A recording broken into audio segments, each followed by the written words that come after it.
Hey guys, what's going on? This is Pants Our Dragon, and today we'll be doing the top 5 best supports for patch 5.10. And you might be wondering what's changed since patch 5.9? Well, the support masteries did change a bit, but I don't think it changes the supports too much. But the biggest thing that got changed this patch was the Ancient Coin line, which does buff certain champions who use this item, and the Ardent Censer got a buff where now it gives 30 plus magic damage on hit to whoever who is shielded or healed. And so with all that being said, let's get started. Disco Desert.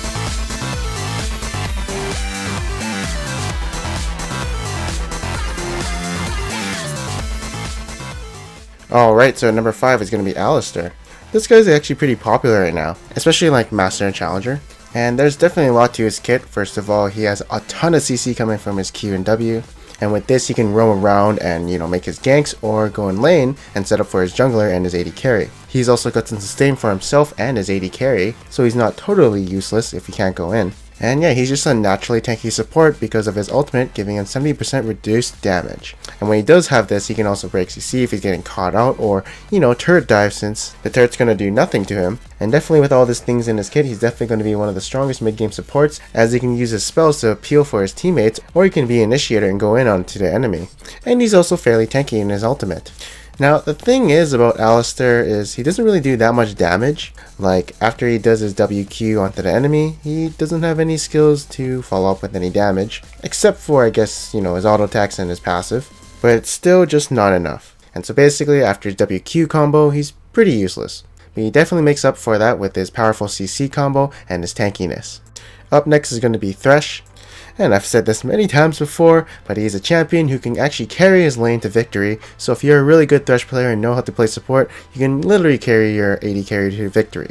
Again, he can do everything. He can initiate, peel for his team, help people escape with the lantern, and he's got quite a bit of damage in his kit. And yeah, he's just Thresh. He's always going to be good unless some of his numbers get toned down again, but I don't think that's going to happen for a very long while, or probably never, since he's in a good place right now. Also, I don't think the Ancient Coin changes helped him a bit because he's still building Relic Shield, so yeah, it doesn't really make a big difference on him.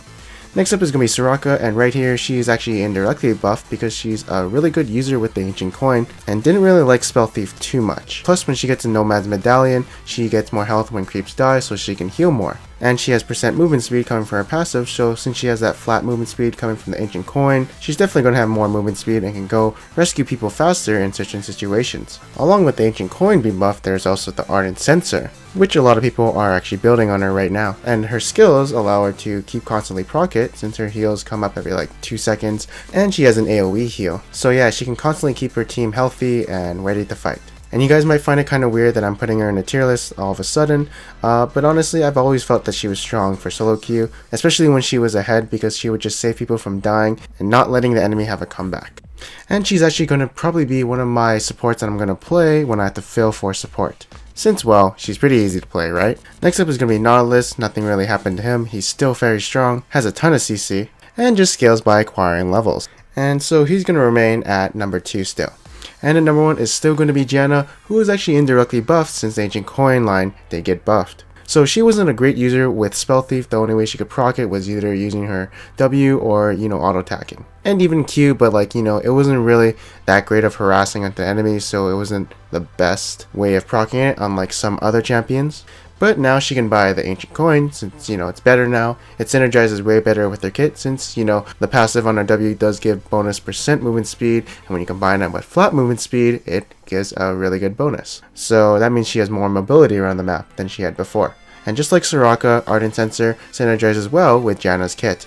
Throughout this video, I am emphasizing that Ardent Censer seems like this OP item at the moment, but I'm honestly not entirely sure if it's OP or if it's balanced right now. But yeah, Janna definitely better with the Ancient Coin than the Spell Thief. So that's why she is, still at number 1 and possibly better than before. Now let's do some honorable mentions, and first up is going to be Leona. So in this patch she did get a nerf to her E where the width was reduced a bit, and that actually quite affected her, which resulted in people missing their Zenith Blade more and more, and just making her a little bit less consistent when she wants to engage onto an enemy. Next up is going to be Sona, who I do feel like is a bit sleeper OP at the moment. Like, Spell Thief is a good item on her because she likes to harass the enemy and poke them with her Q and auto attacks, and I think it might be better than Ancient Coin on her at the moment. but you never know, some pro might be taking Ancient Coin, and also the Theorycraft of Ardent Sensor being really good on her since her W does heal people, and she also provides a shield to everyone who is around her. And she also scales really good into mid game and late game, probably one of the best supports who, scales really good into it. But she still does have that problem of being really squishy, so if a jungler is smart and keeps camping her lane, she will probably be easy meat for the enemy team. And last up we do have Morgana, 3-second binding. Pretty strong CC if I do say so myself, especially when combined with her ultimate. Oh, did I mention it's also pretty easy to get Spell Thief stacks with her W. But one of her best support abilities comes from her E to give that CC immune shield. Definitely makes assassins do their job easier onto enemies. There's also Bard. I still like him. People who are an Ancient Coin on him are definitely going to be better since he gets movement speed coming from his W and the meeps around the map. Percent movement speed to be more specific. Although some people do still prefer Spell Thief, so there's that. And yeah, he's actually pretty hard to play, so if you don't really know how to play him, then don't play him. But if you do know how to play him, then by all means play him. Hey guys, so thank you guys for watching this video. I hope you guys enjoyed it. If you guys did enjoy this video, maybe you'll enjoy the previous past tier list for patch 5.9, AD carries, junglers, and top laners. We actually won't be doing a tier list for those roles this patch, but probably for the next patch because I don't feel like a lot has changed since the last patch. So I'm just going to leave off that work and try and work on some other videos for you guys. And again, thank you guys for watching this video. I hope you guys enjoyed it. If you guys did, subscribe right there to join the No Pants party, and I'll see you guys next time. just